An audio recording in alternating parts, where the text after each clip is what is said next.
Welcome back to Midday. We begin the show with Tech Talk, and Andy Johnston joining us from Josto's Computers for our installment of Tech Talk this week. Andy, thanks for being here. Thank you for having me.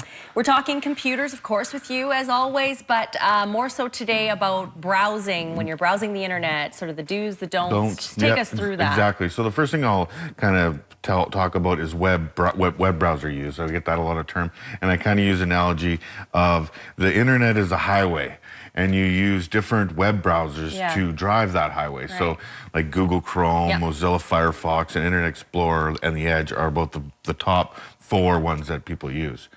And the biggest thing that we try to do is nowadays is people randomly Google searching something. So let's say you're trying to cook a chicken casserole, and you go onto Google and you just type in Great Canadian Chicken Casserole. Well, you're gonna get a lot of those websites are gonna be either trying to sell you something, or it's not going to be anything to do with a chicken casserole. It's just going to be something to your PC's this and phone this number and give me money. It's like, it's kind of like a clickbait in a way. And then when I get that term, it's usually just trying to con you into clicking those things. So then what do you do if you I try to find chicken casserole? Try to find websites that you've already been and then search within those websites. So I do a lot of cooking at home.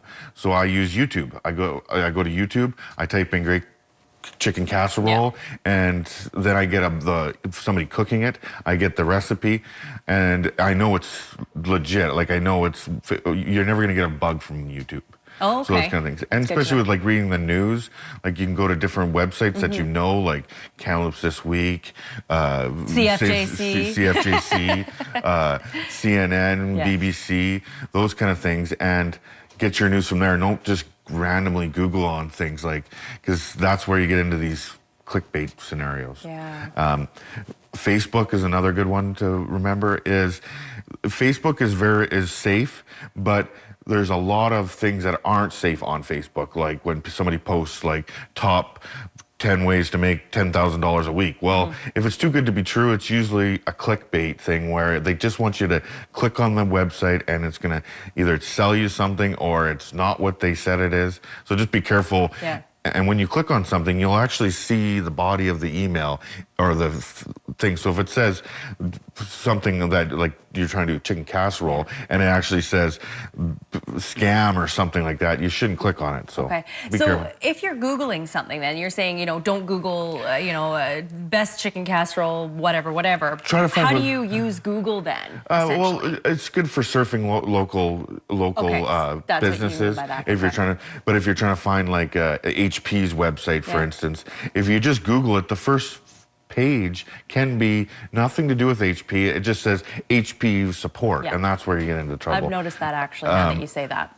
So like Pinterest is fine, those kind of websites. Just try to find websites that you know that are legit before you just go into Google and just type it in, because it can become troublesome. And is it more so that if you don't follow those tips that you could get a bug on your computer, or what's the impact What the impact is you click on something and then something will take over your whole page, where it'll tell you you're infected, your bank account's compromised, phone this number. You can't do anything other than people get trapped into phoning that number. Then you get somebody on the line saying stuff that's not true, just trying to get money out of you, and you can't even get rid of it.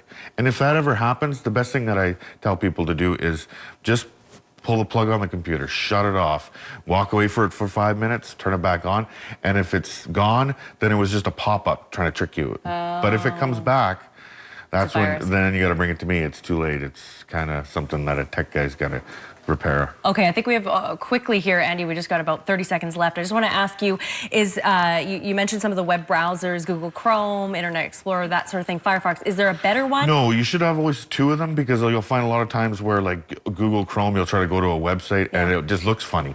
It either doesn't look right, and then if you go to the other web browser, then it works fine.